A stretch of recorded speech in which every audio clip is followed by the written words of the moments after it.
Pemirsa, ada kerisuhan di jagat dunia maya. Netizen menyebut MA sebagai mahkamah adik setelah putusannya soal perubahan batas usia cagup dan cawagup. Pasalnya, perubahan ini pemirsa membuka peluang bagi putra Presiden Joko Widodo, Kaisang Pangarep, untuk maju sebagai cagup ataupun cawagup.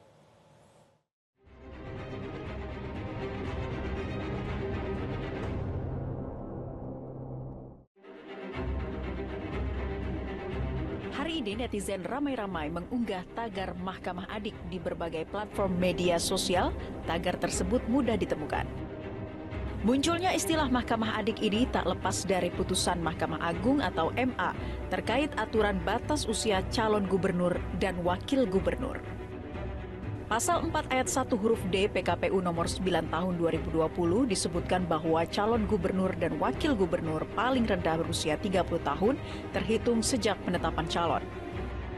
Aturan itu digugat ke MA oleh Partai Garuda pada 23 April 2024, tanggal distribusi perkara pada 27 Mei 2024 dan diputus MA pada 29 Mei 2024 atau hanya dalam waktu 3 hari. Dalam putusan MA, frasa terhitung sejak penetapan pasangan calon diubah menjadi terhitung sejak pelantikan pasangan calon terpilih. Pengamat politik Burhanuddin Muhtadi menyebut putusan MA yang dilakukan secara kilat itu secara spesifik untuk mengakomodir putra Presiden Joko Widodo, Kaisang Pangarep, untuk maju sebagai gubernur atau wakil gubernur. Secara politik, apa yang diputuskan oleh MA itu gampang sekali mengingatkan memori publik kepada putusan nomor 90 MK. Dan tentu saja kalau kita bandingkan, sebenarnya dari sisi norma, putusan MA sekarang jauh lebih spesifik untuk dikaitkan kepada salah satu bakal calon wakil gubernur yang kebetulan usianya itu persis ya 30 tahun ketika pemilu kada itu dijalankan kurang lebih 2 minggu setelah jadwal pilkada tanggal 27 November. Jadi poin saya, putusan MA ini kalau misalnya benar ya sudah diterbitkan secara resmi oleh Mahkamah Agung, itu justru normanya jauh lebih mengarah kepada Mas Kaisang. Beda dengan MK. MK itu normanya lebih umum sebenarnya, meskipun yang mengambil manfaat hanya Mas Gibran. Tetapi MA ini itu jauh lebih spesifik. Karena kan diputuskan bahwa siapapun calon usia minimumnya adalah 30 tahun ketika pelantikan calon tersebut sebagai kepala daerah. Nah, usia Mas Kaisang sekarang itu nyaris 30 tahun. Tetapi pada saat pilkada tanggal 27 November itu beliau belum berusia 30 tahun. Jadi kalau misalnya dibawa atau dicalonkan, itu secara umum aturannya belum memenuhi, kecuali ya ada perubahan. Dan itu yang kemudian dilakukan oleh MA dengan mengubah atau menambahkan klausul 30 tahun pada saat pelantikan. Dan itu artinya kan memberi peluang buat Mas Kaisang untuk dicalonkan, baik sebagai cagup atau cawagup.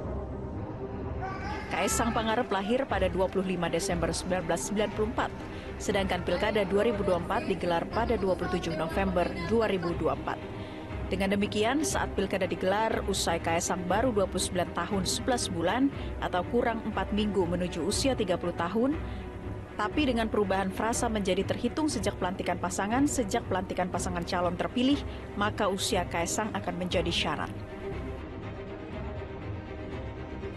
Tak pelak, ingatan publik pun tertuju ke perubahan aturan syarat usia presiden dan wakil presiden di Mahkamah Konstitusi.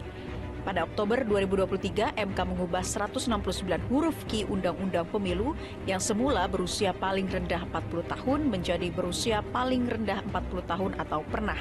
Garis miring, sedangkan menduduki jabatan yang dipilih melalui pemilihan umum termasuk pemilihan kepala daerah. Atas perubahan itu, putra Presiden Joko Widodo, Gibran Rakabuming Raka yang lahir pada 1 Oktober 1987 atau berusia 36 tahun, bisa maju menjadi calon wakil presiden. Karena dua peristiwa itulah, netizen menyebut MA sebagai mahkamah adik dan MK disebut sebagai mahkamah kakak karena dinilai punya andil memuluskan adik dan kakak maju dalam kontestasi pilkada maupun pilpres. Wartawan pun menanyakan soal putusan MA kali ini ke Presiden Joko Widodo. Lalu apa kata Presiden Jokowi? Pak, tadi MA sudah memberikan putusan untuk mencabut batas usia kepala daerah, Pak. Ada tanggapan soal ini, Pak?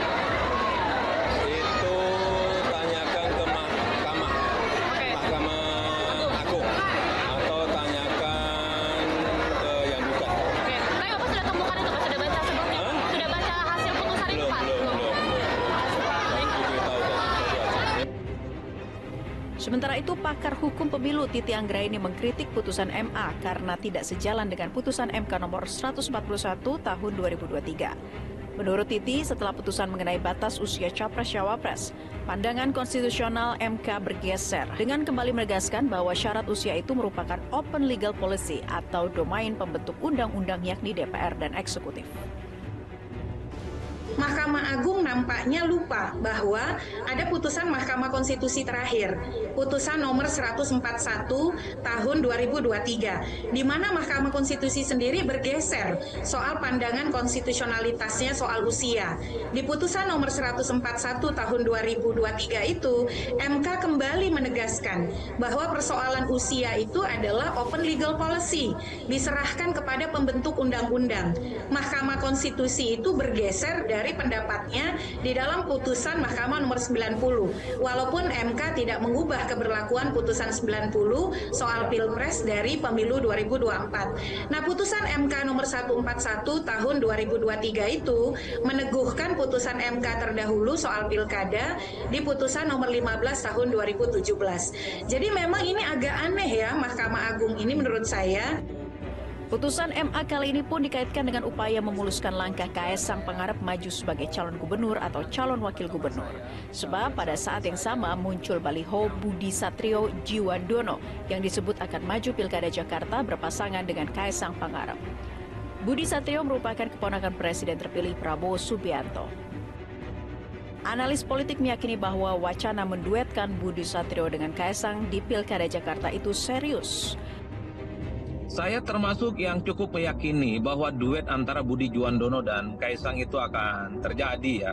Terutama ketika Mahkamah Agung mengeluarkan putusan yang menganulir syarat minimal calon gubernur dan calon wakil gubernur 30 tahun itu kemudian per hari ini kan sudah tak lagi berlaku. Itu artinya Kaesang juga punya kesempatan untuk untuk melakukan tes coba politik di Jakarta. Jadi itulah yang saya sebut sebagai bahwa ini adalah branding politik yang sebenarnya sudah mulai diseriusi. Publik saat ini sedang mulai mengait-ngaitkan bahwa soal kemungkinan ini adalah babak lanjut konsolidasi ya antara Jokowi dengan Prabowo Subianto setelah 2014 yang lalu. Mereka itu sukses memenangkan pertarungan Pilpres. Jadi dalam konteks Pilkada rasa-rasanya memang Jokowi dan Prabowo akan terus berkomunikasi, akan terus membangun komunikasi politik, akan membangun kerjasama politik, terutama di wilayah-wilayah kunci yang ada kaitannya dengan keluarganya Pak Jokowi.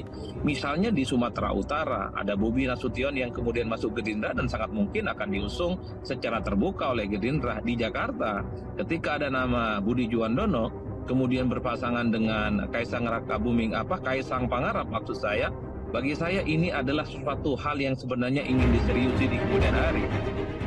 Meski saat ini popularitas keduanya di Jakarta relatif kecil, namun dengan momentum keterpilihan Prabowo sebagai presiden dengan dukungan petahana Joko Widodo, maka bukan tidak mungkin popularitas dan elektabilitas mereka akan melejit. Selebihnya rakyat Jakarta silakan menimbang sendiri. Jelajahi cara baru mendapatkan informasi. Download Metro TV Extend sekarang.